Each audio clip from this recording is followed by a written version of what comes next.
Om Namo Bhagavate Vasudevaya. Namo Vishnu Padaya Krishna Prasthaya Bhutale Srimati Bhaktivedanta Swami Nityanandane Namaste Saraswati Devi Gauravani Prachalane Nirvishesha Shunyavadi Bhastata Dekshatadane Shri Krishna Chaitanya Prabhu Nityananda Sri Advaita Gadadhar Srivasadi Gaura Bhaktivedanta Hare Krishna Krishna Krishna Hare Hare Hare Hare Śravaṇam, Canto 14, Canto 11, Chapter 14, verse 27. Yeah.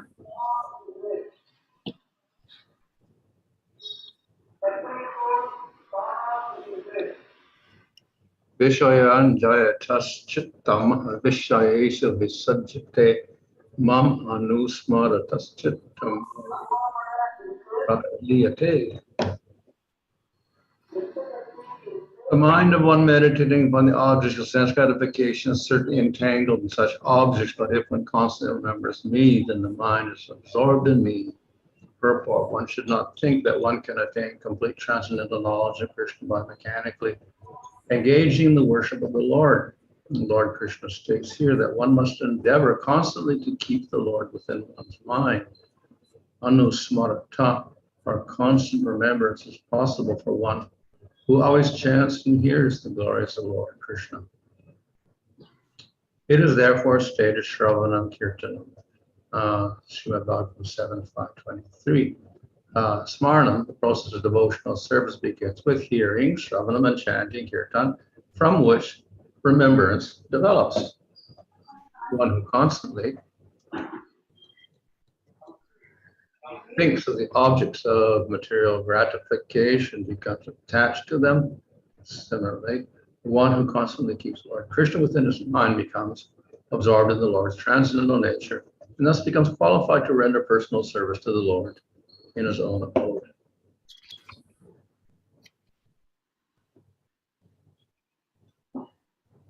We have a similar verse in the Bhagavad Gita.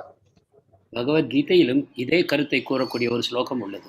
There it says, by meditating on sense objects, one becomes completely absorbed in them, one becomes bewildered, and ultimately one loses one's memory, and one falls into the material world.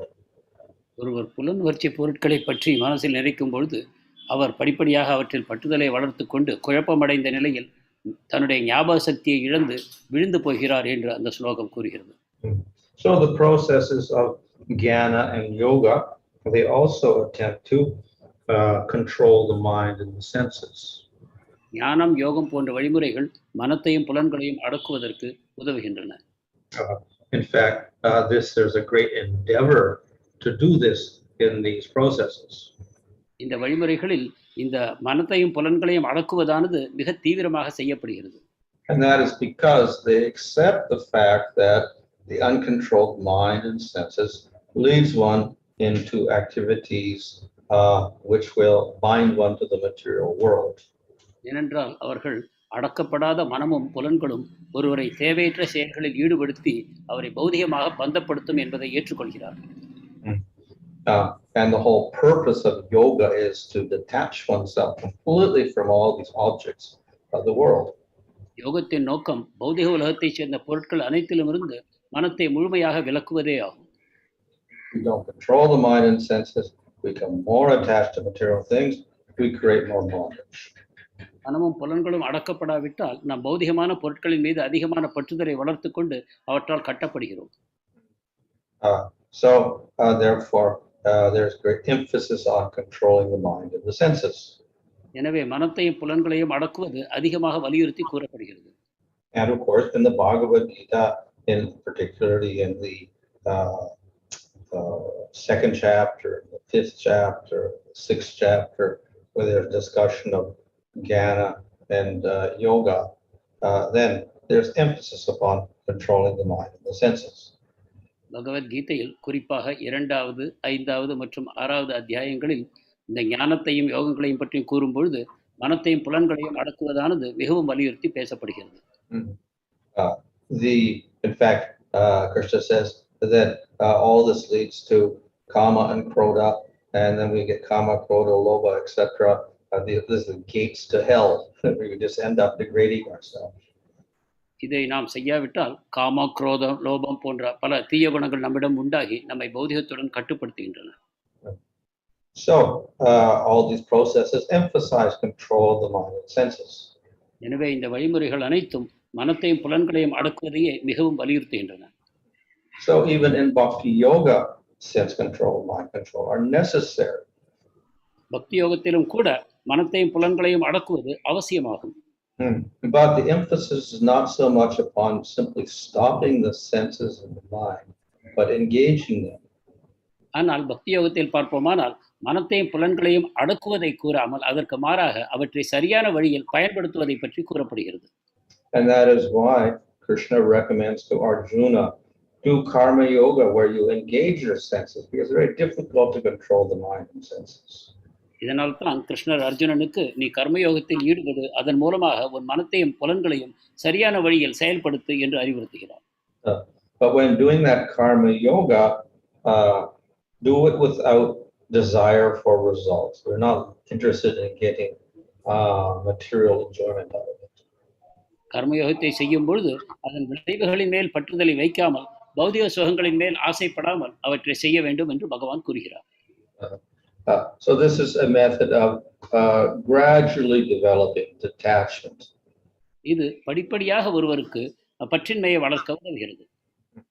And if we perfect this nishkama karma yoga, then we're qualified for jnana, yoga, and bhakti.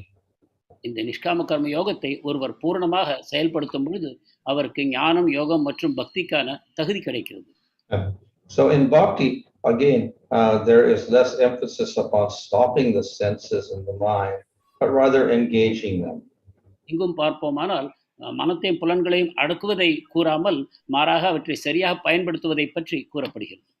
In the processes of jnana and yoga, the emphasis is upon stopping the functions of mind and senses. ஆனால் ஞானத்திலும் யோகத்திலும் பார்த்தால் மனத்தையும் புலன்களையும் அடக்குவதே அதிகமாக கூறப்படுகிறது. So engaging the senses and mind is much easier. புலன்களையும் மனத்தையும் சரியான வழியில் ஈடுபடுத்துவது சுலபமான வழிமுறையாகும். So in the process of karma yoga, there's engagement of the senses, but there is an interest in some material enjoyment. கர்மயோகத்திலும் மனமும் புலன்களும் செயலில் ஈடுபடுத்தப்படுகின்றன, ஆனால் சுகங்களை அனுபவிக்க வேண்டும் என்ற ஆவல் அதில் கலந்திருக்கிறது. And therefore one is advised to give up that desire. எனவே அந்த ஆசையையும் விட்டுவிட வேண்டும் என்று கூறப்பட்டது. In bhakti yoga, there's also engagement of senses and mind, but the activities are completely different. பக்தி யோகத்திலும் கூட மனமும் புலன்களும் செயல்களில் ஈடுபடுத்தப்படுகின்றன, ஆனால் அது முழுவதும் மாறுபட்ட நிலையில் செய்யப்படுகிறது. The activities by their very nature are dedicated to the Lord. பக்தி யோகத்தினான செயல்கள் முழுவதும் பகவானுக்கே அர்ப்பணிக்கப்படுகின்றன. So kirtan is chanting the Lord's name. It's not about anyone else. Kirtan என்பது பகவானுடைய புனித நாமங்களை ஜெபிப்பதே ஆகும், வேறு யாரையும் பற்றி நாம் ஜெபிப்பதில்லை. So it's a glorification of the Lord. இவ்வாறு பகவான் மகிமைப்படுத்தப்படுகிறார். And its purpose is to please the Lord. இது பகவானை மகிழ்ச்சிப்படுத்துவதற்காக செய்யப்படுகிறது. So in this way, by its very nature, the activities of bhakti are quite different from the activities of karma. இவ்விதமாக பக்தியின் செயல்பாடுகள் முழுவதும் கர்மத்தின் செயல்பாடுகளிலிருந்து மாறுபடுகின்றன. By these activities, we are able to develop our bhakti and become detached from using the senses for material enjoyment. இந்த செயல்களின் மூலமாக நாம் பக்தியில் முன்னேறுகிறோம் மற்றும் நமது புலன்களையும் மனத்தையும் பௌதிகமான செயல்களில் ஈடுபடுத்துவதை தவிர்க்கிறோம். So instead of stopping the senses and mind, we simply change the object of enjoyment. எனவே மனத்தையும் புலன்களையும் நிறுத்துவதை விட்டுவிட்டு அது எதில் ஈடுபடுகிறதோ அந்த பொருளை மட்டும் நாம் மாற்றி விடுகிறோம். And then we also change our attitude. மேலும் நம்முடைய மனோபாவத்தையும் நாம் மாற்றிக்கொள்கிறோம். We can change the object from material objects to Krishna, but we also give up the attitude of enjoying those objects. நாம் இதுவரை அனுபவிக்க ஆசைப்பட்ட பௌதிக பொருட்களை விடுத்து கிருஷ்ணரின் மேல் நமது மனத்தை நிலைநிறுத்துகிறோம். மேலும் நாம் சுகம் அனுபவிக்க வேண்டும் என்ற நோக்கத்தை விடுத்து கிருஷ்ணருக்கு சுகத்தை கொடுக்க முயல்கிறோம். So instead of trying to enjoy Krishna, we try to give enjoyment to Krishna. நாம் கிருஷ்ணரை அனுபவிக்க வேண்டும் என்ற நோக்கத்தோடு இல்லாமல் கிருஷ்ணருக்கு இன்பத்தை கொடுக்க வேண்டும் என்ற நோக்கத்துடன் செயல்படுகிறோம். So there it looks like a little change, but actually it's a great change. இது பார்க்க ஒரு சிறு மாறுதல் போல தோன்றினாலும் இது ஒரு மிகப்பெரிய மாற்றமாகும். This slight change changes all the activities of the mind and senses from material to spiritual. இந்த மாற்றமானது மனத்தையும் புலன்களையும் பௌதிகமான செயல்பாடுகளிலிருந்து நீக்கி ஆன்மீகமான செயல்பாடுகளில் ஈடுபடுத்துகிறது. So this is the recommended way of controlling the mind and senses. இதுதான் மனத்தையும் புலன்களையும் அடக்குவதற்கு பரிந்துரைக்கப்பட்ட வழிமுறையாகும்.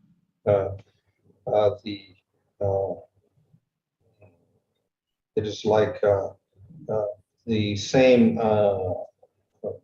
substance can be used in different ways. இது ஒரு விதத்தில் ஒரு பொருளை பல விதங்களில் பயன்படுத்தலாம் என்பதை ஒத்திருக்கிறது. So milk can be used for eating, etc. But if you eat too much or drink too much milk, then you get stomach problems. பால் ஒரு பருகக்கூடிய பொருளாகும். ஆனால் அதை அதிகமாக பருகினால் நமக்கு வயிற்றில் பிரச்சனைகள் தோன்றலாம். And then we transform the milk into yogurt, and you take the yogurt, it cures the problem. அப்பொழுது அந்த பாலை தயிராக மாற்றி அந்த தயிரை நாம் உட்கொள்ளும் பொழுது நமது வயிற்று பிரச்சனைகள் தீர்ந்து போகின்றன. So therefore the activities, if they're done in a certain way, they get bondage. They're done in another way, they liberate us from the material world. இவ்விதமாக ஒரே செயலை நாம் ஒரு விதத்தில் செய்யும் பொழுது அது நமக்கு கட்டுகளை பௌதிகமான கட்டுகளை உண்டாக்குகிறது. அதே செயல்களை வேறு விதமாக செய்யும் பொழுது அது நம்மை கட்டுகளிலிருந்து முழுமையாக விடுவிக்கிறது. So this is the process that Krishna recommends in Bhagavad Gita. இந்த வழிமுறையைத்தான் பகவான் பகவத்கீதையில் நமக்கு எடுத்துரைக்கிறார். And here we see that in the Bhagavatam, Krishna is recommending this process also. பாகவதத்திலும் கிருஷ்ணர் இதே வழிமுறையை எடுத்துரைப்பதை நாம் காண்கிறோம். So here it says that just as we concentrate on material objects for our own enjoyment, we should concentrate upon the Supreme Lord. இங்கும் எவ்வாறு கூறப்படுகிறது என்றால் பௌதிகமான பொருட்களை நாம் சுகம் அனுபவிப்பதற்காக அதில் நம் மனத்தை நாட்டுவதற்கு பதிலாக கிருஷ்ணரின் மேல் மனத்தை நாட்ட வேண்டும் என்று கூறுகிறார். But we're not attempting to get enjoyment for ourselves by that. We're attempting to please Krishna. அதே சமயத்தில் நாம் கிருஷ்ணரின் மூலமாக சுகம் அனுபவிக்க வேண்டும் என்ற எண்ணத்தை தவிர்த்து கிருஷ்ணருக்கு சுகத்தை வழங்க வேண்டும் என்ற நோக்கத்துடன் செயல்படுகிறோம். So that is the meaning of pure bhakti. அதுதான் தூய பக்தியின் பொருள். Pure bhakti means to cultivate a favorable relationship with Krishna with no other desires. தூய பக்தி என்றால் கிருஷ்ணருடனான நமது உறவை வளர்த்துக் கொள்வது வேறு எந்த விதமான நோக்கமும் இல்லாமல். So instead of giving up desire, we change the desire. இவ்வாறு ஆசைகளை விடுவதற்கு பதிலாக நாம் ஆசைகளை மாற்றி அமைக்கிறோம். So from the beginning of the process of bhakti, we have this desire to please Krishna. பக்தி பாதையின் ஆரம்ப கட்டத்திலிருந்தே இவ்வாறு கிருஷ்ணரை மகிழ்ச்சிப்படுத்த வேண்டும் என்ற நோக்கத்துடனேயே நாம் செயல்பட ஆரம்பிக்கிறோம். In the beginning, it will be a little desire. ஆரம்ப நிலையில் நமக்கு சிறிது ஆசைகள் இருக்கக்கூடும். And our desires to get enjoyment for ourselves will be much greater. நாமே சுகங்களை அனுபவிக்க வேண்டும் என்னும் நோக்கம் நம்மிடம் அதிகமாக காணப்படும். But by the process of bhakti, gradually we increase our desire to please Krishna. ஆனால் பக்தி பாதையில் தொடர்ந்து செயல்படும் பொழுது கிருஷ்ணருக்கு மகிழ்ச்சியை அளிக்க வேண்டும் என்ற எண்ணம் நமக்கு அதிகரிக்கிறது. And then very naturally, the desire to please our own senses for our own enjoyment, that decreases. அதன் பிறகு இயற்கையான விதத்தில் நமக்கு மனத்துக்கும் புலன்களுக்கும் நாம் சுகத்தை அனுபவிக்க வேண்டும் என்னும் ஆவல் படிப்படியாக தணிந்து விடுகிறது. So this is considered to be the natural way to develop detachment from material objects. இதுதான் பௌதிக பொருட்களின் மீது பற்றின்மையை வளர்த்துக் கொள்வதற்கான இயற்கையான சகஜமான வழிமுறையாக பேசப்படுகிறது. So the objection is there, of course, that I have so much attachment for material objects, very difficult to concentrate on Krishna with no desire for myself. இதற்கு ஒருவர் மறுப்பு தெரிவிக்கலாம். எனக்கு ஏராளமான பௌதிக ஆசைகள் இருக்கின்றன. எனவே அவற்றை விடுத்து கிருஷ்ணருடைய மகிழ்ச்சியில் கவனம் செலுத்துவது எனக்கு சிரமமாக இருக்கிறது என்று ஒருவர் கூறலாம். However, Krishna says in Bhagavad Gita that we should develop a higher taste. ஆனாலும் கிருஷ்ணர் பகவத்கீதையில் நமக்கு பரிந்துரைக்கிறார், நாம் ஒரு உயர்ந்த சுவையை ஏற்படுத்திக் கொள்ள வேண்டும். So if we develop a taste for bhakti, this is our motive for going further in the process of bhakti. பக்திக்கான சுவையை நாம் ஏற்றுக்கொள்ளும் பொழுது நாம் இந்த பயன்களை நாம் பெற வாய்ப்பு அதிகரிக்கிறது. So it's important to develop that taste. எனவே அந்த உயர்ந்த சுவையை வளர்த்துக் கொள்வது அவசியம். Of course, that taste is inherent in bhakti itself. உண்மையிலே பார்ப்போமானால் அது பக்தியிலேயே அந்த உயர்ந்த சுவையானது by nature it is sweet. இயற்கையாகவே அது இனிமையானது. We often describe jnana as being very dry or shushka. நாம் ஞானத்தை காய்ந்த உலர்ந்த வறண்டு போன நிலையில் இருக்கிறது என்று நாம் கூறுவோம். If we simply use logic and our abilities of the mind, it is not sweet, it is not tasty. நமது மனத்தையும் அறிவையும் மட்டுமே பயன்படுத்தி நாம் செயல்களை செய்வோமானால் அதில் நமக்கு சுவை கிடைப்பதில்லை. And the result on realizing Brahman also, there's no taste. அதே போல அதன் மூலமாக அறியக்கூடிய பிரம்மனிலும் கூட சுவை இல்லை. But in bhakti we develop a relationship with Krishna, so that relationship is full of taste. ஆனால் பக்தியின் மூலமாக நாம் கிருஷ்ணருடன் ஒரு உறவை வளர்த்துக் கொள்கிறோம். அந்த உறவானது சுவை நிறைந்ததாக அமைந்திருக்கிறது. So we have to gradually develop that taste. எனவே நாம் படிப்படியாக அந்த சுவையை வளர்த்துக் கொள்ள வேண்டும். And the more it develops, then the easier it is to dismiss material objects. இந்த சுவை அதிகரிக்கும் பொழுது வெகு சுலபமாக நாம் பௌதிக பொருட்களை நிராகரிக்க முடியும். So there is a stage called ruchi. எனவே ருச்சி எனக்கூடிய ஒரு தளம் இருக்கிறது. So this is not a perfect state, but it's a state where the bhakti is stronger than our attraction for material things, and the taste for bhakti significantly manifests for Krishna. இது ஒரு முழுமையான தளம் அல்ல என்றாலும் கூட இந்த நிலையில் கிருஷ்ணர் மேலான நமது ஆர்வம் சுவை மிகவும் அதிகரிக்கிறது. அதே சமயம் பௌதிகமான ஆசைகள் மிகவும் குறைந்து போகின்றன. And that becomes more intense, it becomes asakti, and then we get a realization in bhava. இந்த ருச்சியானது மேலும் தீவிரமடையும் பொழுது அது ஆசக்தியாகவும் மேலும் பாவ நிலையில் பகவானை பற்றிய புரிதலும் நமக்கு உண்டாகிறது. So in the beginning stages we don't have that prominent taste, and our attraction for material things may be quite strong. எனவே ஆரம்ப நிலையில் நமக்கு அத்தகைய உயர்ந்த சுவை ஏற்படாத காரணத்தினால் நாம் பௌதிக பொருட்களால் அலைக்கழிக்கப்படுவது இயற்கையாகும். As long as the material attraction is stronger than our taste for bhakti, then we are called anishtata, not steady. அந்த பௌதிகமான கவர்ச்சிகள் அதிகமாக உள்ள நிலையில் நாம் பக்தி செய்யும் பொழுது அந்த பக்தியானது அனிஷ்டித பக்தி என்று அழைக்கப்படுகிறது. Then when we attain nishtha, that means at least the attraction for material things is not too strong. பிறகு நாம் நிஷ்டா நிலையை அடையும் பொழுது நமது பௌதிக கவர்ச்சிகள் அந்த அளவுக்கு பலமாக இல்லை என்று கூறலாம். And we develop enough taste so that we're not disturbed by the material attraction. அதன் பிறகு தேவைப்படுகிற அளவு பகவானிடம் நமக்கு சுவை உண்டான பிறகு நாம் பௌதிகமான பொருட்களால் அலைக்கழிக்கப்படுவது குறைந்து போகிறது. And therefore we're advised to reach that stage of nishtha. எனவேதான் நிஷ்டை நிலையை விரைவில் அடைய முயற்சி செய்ய வேண்டும் என்று பரிந்துரைக்கப்படுகிறது. And from there we can advance further. அதன் பிறகு நாம் மேலும் முன்னேறலாம். So here it talks about remembering the Lord. இங்கு பகவானை நினைவில் கொள்வதை பற்றி பேசப்படுகிறது. But as Arjuna says in Bhagavad Gita, very difficult to control the mind. ஆனால் அர்ஜுனன் பகவத்கீதையில் கூறுவது போல மனத்தை அடக்குவது மிகவும் சிரமமாக உள்ளது. So therefore we do have this process of nam sankirtan. எனவேதான் நாம சங்கீர்த்தனம் எனக்கூடிய வழிமுறை நமக்கு தரப்பட்டிருக்கிறது. So this is the best way of remembering the Lord. இதுதான் பகவானை நினைவு கொள்வதற்கு மிகச்சிறந்த வழி. It is the best smaraṇam, it is the best jnana. இதுதான் மிகச்சிறந்த மனனம் தியானம் ஆகும். So by doing the kirtan, chanting Krishna's names, the whole idea is that we can spontaneously concentrate the mind on remember Krishna.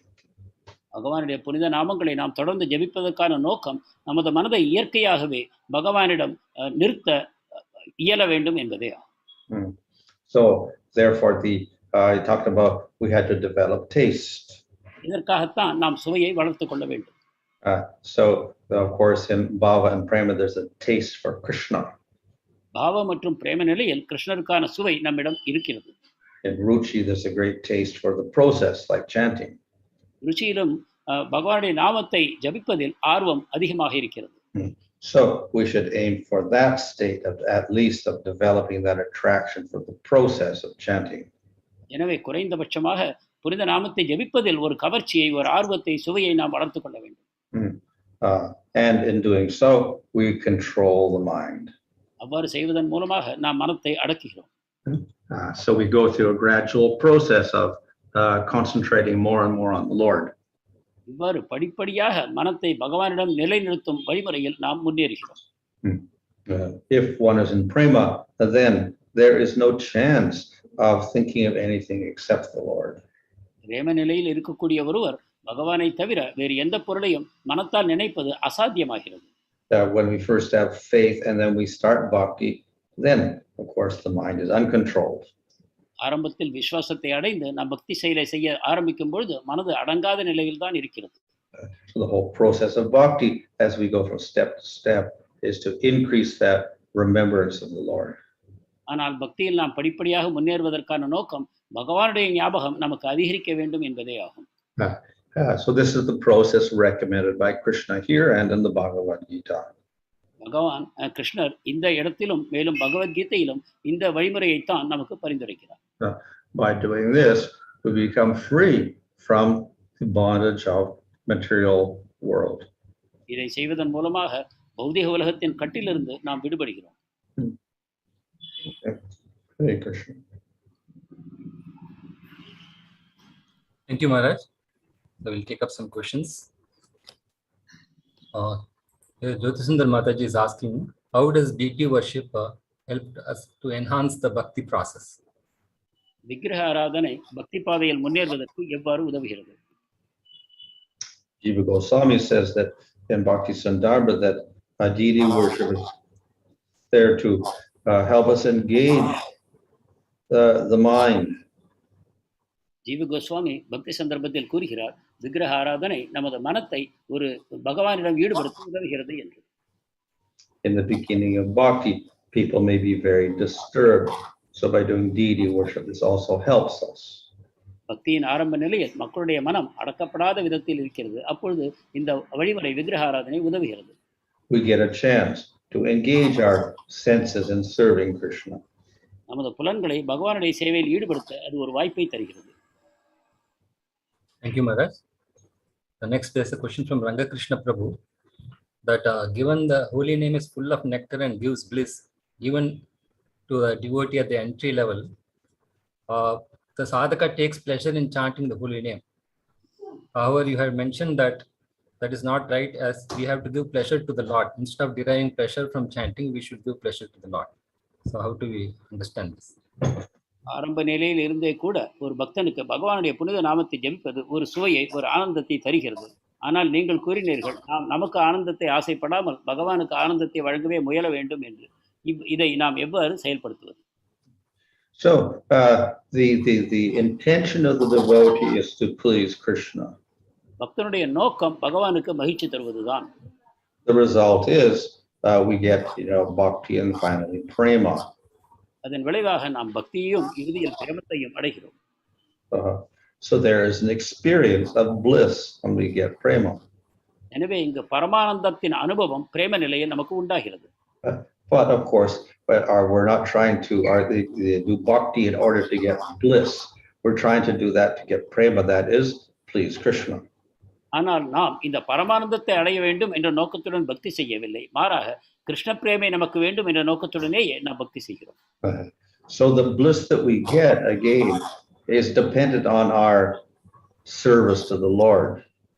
அதன் வழியாக நமக்கு கிடைக்கக்கூடிய ஆனந்தம் பகவானுக்கு நாம் சேவை செய்வதை பொறுத்து அமைகிறது. So it is quite different from getting happiness in the material world. இது பௌதிக உலகத்தின் ஆனந்தங்களை அடைவதிலிருந்து மிகவும் மாறுபட்டு விளங்குகிறது. So there's no real concept of bliss for the self. எனவே இங்கு தனக்குத்தானே ஆனந்தத்தை அடைய வேண்டும் என்ற கொள்கை இல்லை. That bliss is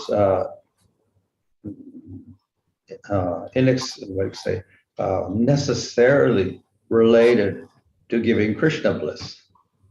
பக்தியில் வரக்கூடிய ஆனந்தமானது கிருஷ்ணருக்கு ஆனந்தத்தை வழங்குவதிலே சார்ந்திருக்கிறது. It's only if Krishna gets blissful by our service that we can experience bliss. நமது சேவையின் மூலமாக கிருஷ்ணர் ஆனந்தத்தை அடையும் பொழுது மட்டும்தான் நாம் ஆனந்தத்தை உணர முடியும். And if we keep thinking of it for myself, then of course we can't even get to that level of prema. நம்முடைய ஆனந்தத்தையே நாம் நினைத்துக் கொண்டிருப்போமானால் நாம் அந்த நிலையை எட்டுவது அசாத்தியமாகும். Thank you, Maharaj. There's a question from Dhanya Radhamataji that many parents try to train children in rising early and other devotional activities and refrain from certain material activities. But we don't find that it always pays well. The child rebels and moves away once he is independent. In such case, have the parents given the child ajnata sukriti during their forced training or only made them commit aparadh, causing a reverse effect? How to strike the current balance in parenting? பல பெற்றோர்கள் குழந்தைகளை வளர்க்கும் பொழுது நல்ல குணங்களை அவர்களுக்கு உண்டாக்க வேண்டும் என்று அதிகாலையில் எழுந்திருப்பது, பகவானுக்கு பூஜை செய்வது போன்ற செயல்களில் ஈடுபடுத்த முயற்சி செய்கிறார்கள். ஆனால் குழந்தைகள் வளர்ந்து வரும்பொழுது பெற்றோருக்கு எதிராக அவர்கள் புரட்சி செய்ய ஆரம்பிக்கிறார்கள். அவர்களுடைய நோக்கம் வேறு விதமாக செல்லும் பொழுது அவர்கள் நாம் கொடுத்த சுக்கிருத்தியை மீறி அவர்கள் அபராதங்களை செய்வதில் அதிகமாக ஈடுபட ஆரம்பிக்கிறார்கள். இத்தகைய நிலையிலிருந்து பெற்றோர்கள் எவ்வாறு மாறுபட்ட நிலையில் குழந்தைகளுடன் செயல்பட வேண்டும்? So training is always good. பயிற்சி அளிப்பது எப்பொழுதுமே நல்லதுதான். So if the person is trained without bhakti, they can resent that also. ஒருவருக்கு பக்தியில் நாம் பயிற்சி அளிக்கும் பொழுது அதற்கும் அவர்கள் எதிர்ப்பு தெரிவிக்கலாம். And if we do bhakti and later on, they may resent that as well.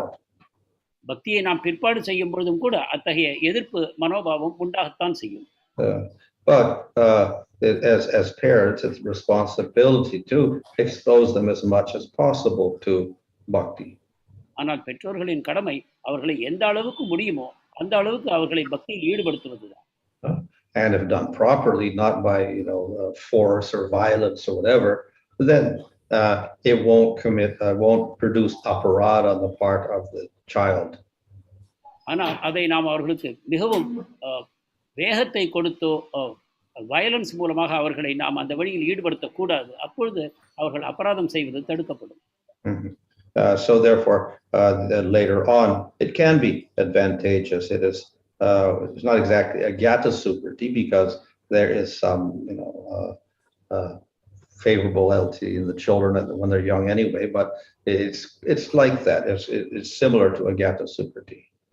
பிற்காலத்தில் அது அவர்களுக்கு பயன்படும். அவர்கள் ஆரம்ப காலத்தில் செய்த அந்த பக்தியானது ஒரு அக்ஞாத சுக்கிருதி என்னும் வகையில் அவர்களுக்கு அது உதவும்.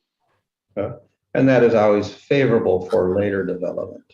அவர்கள் பிற்காலத்தில் முன்னேறுவதற்கு அது சாதகமாக விளங்கும். So the parents must also be very careful that they don't use unnecessary force, which could cause a bad reaction. எனவே பெற்றோர்கள் கவனமாக இருக்க வேண்டும். குழந்தைகளிடம் தவறான விதத்தில் அவர்களை வலியுறுத்தி ஒரு செயலை செய்ய சொல்லும் பொழுது அது தவறான விளைவுகளை பிற்காலத்தில் உண்டாக்கக்கூடும். Thank you, Maharaj. Next one is from Swarnamadhav Prabhu. Though we don't try to control the mind in bhakti and rather engage them in the service of the Lord, inattentive chanting is considered one of the offenses. So this means controlling the mind and focusing on the holy name is becoming an important item in bhakti. How do you understand? Hare Krishna. Sorry, Prabhu, I missed you. So we don't try to control the mind in bhakti and rather engage them in the service of the Lord. However, inattentive chanting is considered an offense. So this means controlling the mind and focusing on the holy name is an important item of bhakti. How do we understand this? So மனத்தை அடக்கி பகவான் மேல் நாம் அதை செலுத்த வேண்டும் என்று கூறப்படுகிறது. ஆனால் நான் நாமஜபத்தை செய்யும் பொழுது நமது மனம் வேறு வேறு இடங்களில் அலைவதை நாம் உணர்கிறோம். எப்பொழுது இதை நாம் எவ்வாறு சரியாக செய்வது? Yeah. So the way we control the mind and senses is not by stopping them, but engaging them in Krishna's service. மனத்தையும் புலன்களையும் அடக்குவது என்றால் அவற்றின் செயல்பாடுகளை நிறுத்துவது என்று பொருள்படுத்திக் கொள்ளக்கூடாது. மாறாக அவற்றை பகவானுடைய சேவையில் ஈடுபடுத்த வேண்டும் என்பதுதான் சரியான புரிதல். So that also is a type of control. அதுவும் ஒரு வகையான கட்டுப்பாடு தான். We direct our mind towards Krishna instead of directing it towards material things. மனத்தை பௌதிகமான பொருட்களின் பக்கம் செலுத்தாமல் அதை கிருஷ்ணர் பக்கமாக செலுத்துகிறோம். Now, some people, we try to direct the mind towards Krishna, the mind will go off again to material things. நம்மில் சிலர் கிருஷ்ணரின் பக்கமாக மனத்தை திருப்ப முயலும் பொழுது அது மீண்டும் பௌதிக பொருட்களின் பக்கம் செல்லும். So it's not that we just say, okay, mind, concentrate on Krishna and then just leave the mind to go anywhere. Then we've missed the instruction to serve the Lord by concentrating on him. So there is a control in the sense that we're telling the mind to concentrate on Krishna. எனவே நாம் பகவானிடம் மனத்தை நிலைநிறுத்த முயற்சி செய்யும் பொழுது மனம் அங்கிருந்து விலகிச் செல்கிறது. அதை மீண்டும் பகவானிடம் நிறுத்த முயற்சி செய்யும் பொழுதுதான் நம்முடைய சாதனை பூரணமாகிறது. நாம் மனத்தை பகவானிடமிருந்து விலக அனுமதிப்போமானால் அது சாதனையாக முடியாது. So we have to put some effort into that. எனவே இந்த இடத்தில் சில முயற்சிகள் தேவைப்படுகின்றன. But this is quite different from telling the mind to stop thinking of anything. ஆனால் இந்த முயற்சியானது மனத்தை எதிலிருந்தும் நினைக்காமல் அதை தடுப்பதற்கு மிகவும் மாறுபட்ட வழிமுறையாகும். And stopping the senses from not perceiving or having any activity of the sense.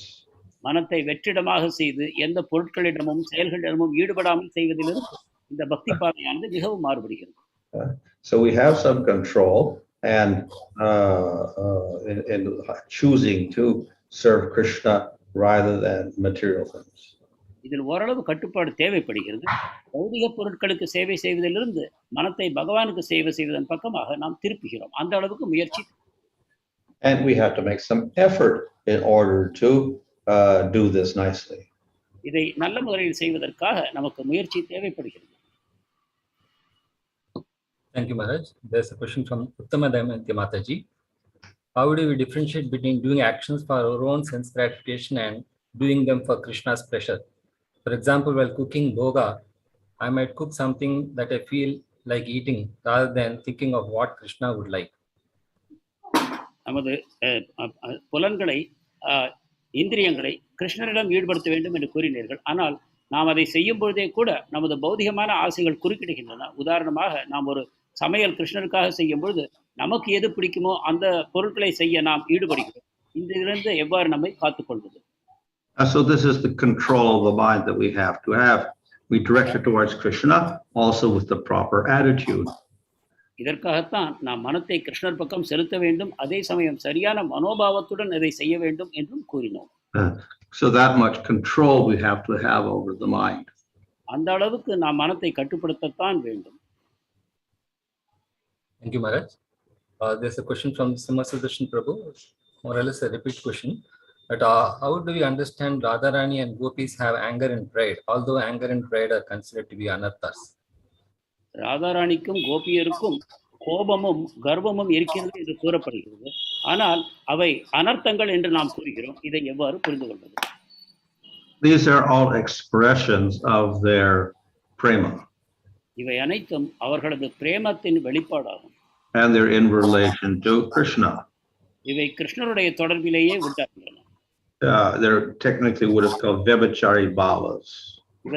இவற்றை வியபச்சாரி பாவம் என்று கூறுகிறோம். And if they become a little prolonged, they become a secondary rasa. இது அதிக காலம் தொடர்ச்சியாக இருக்குமானால் அதை இரண்டாம் பட்சமான ரசமாகவும் நாம் கருதுகிறோம். But they're always dependent upon that main bhava of madhurya or sakya or vatsalya or dasya.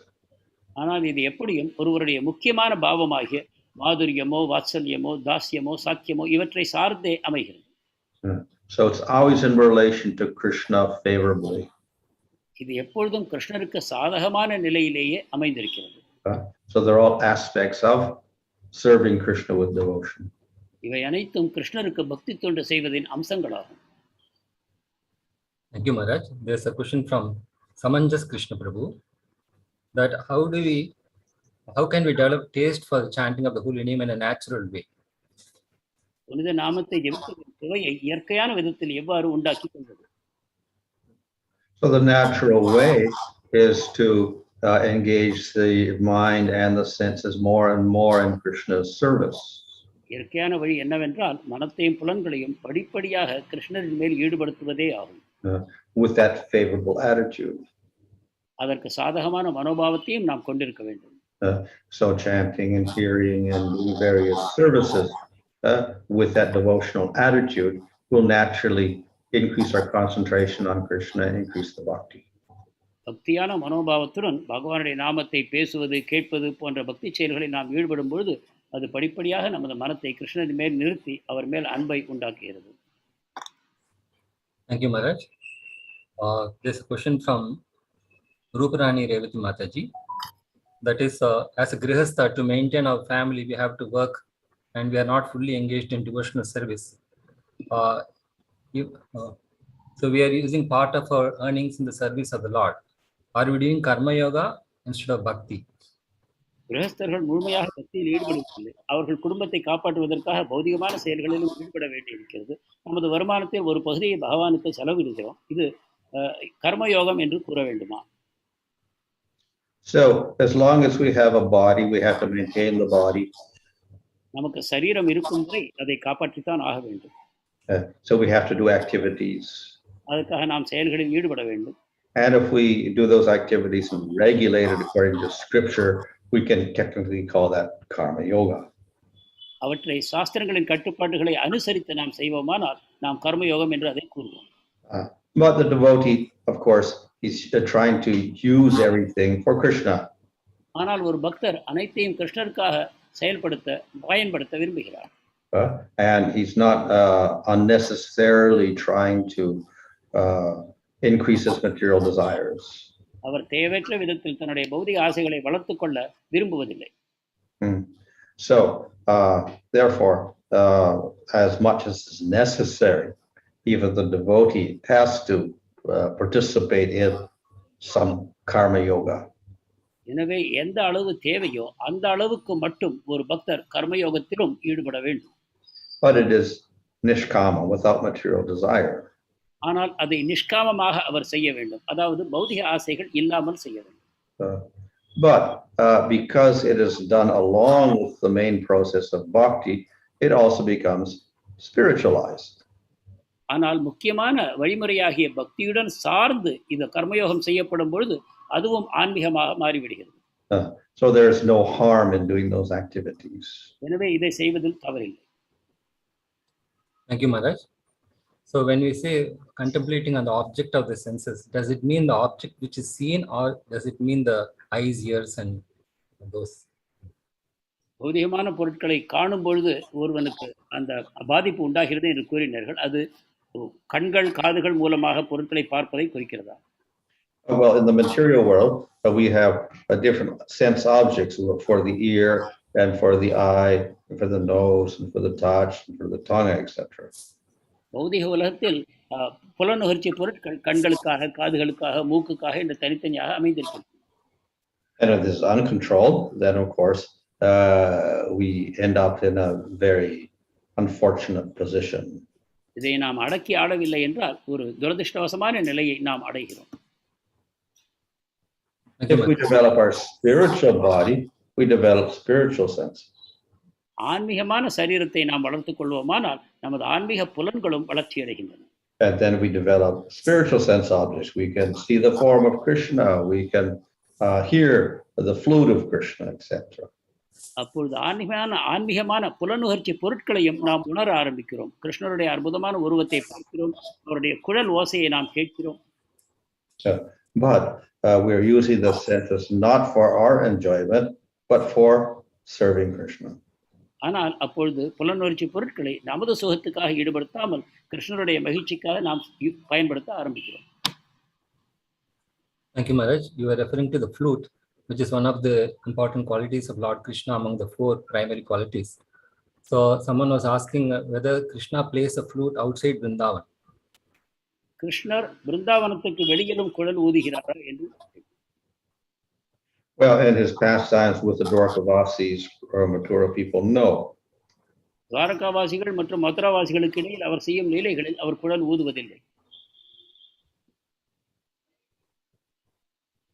Now we see Ajamila found it difficult to control his mind, and also even see Jadabharata also, although he was in Bhava, he could not prevent contemplating what he saw.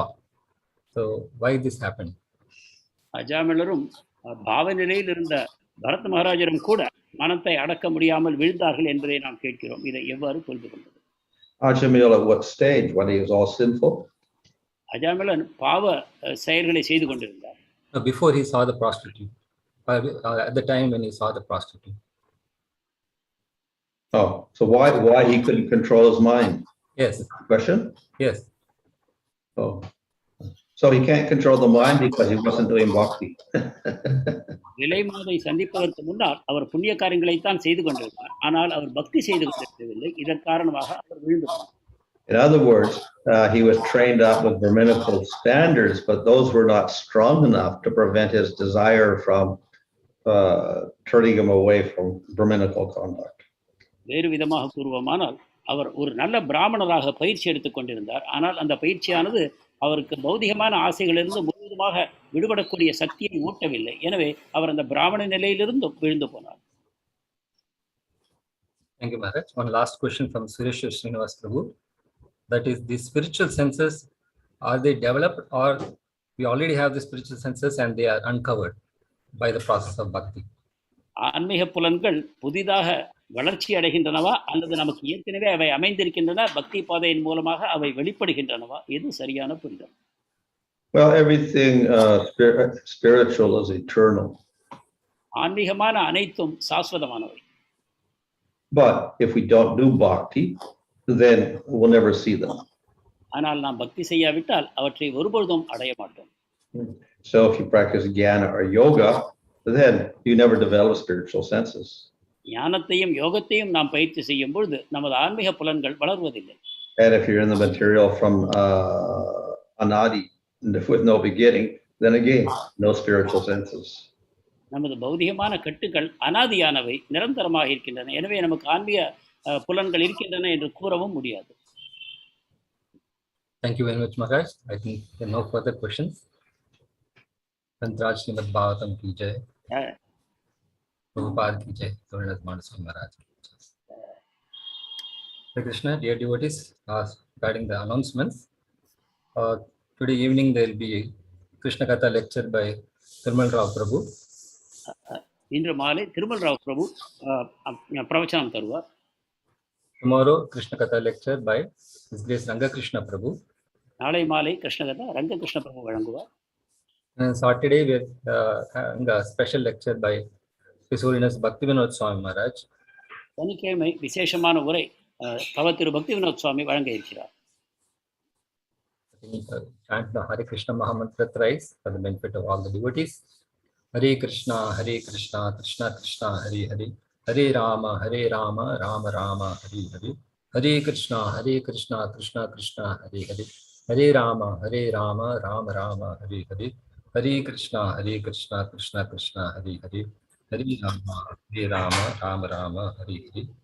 Now let's offer our respected obeisances and all the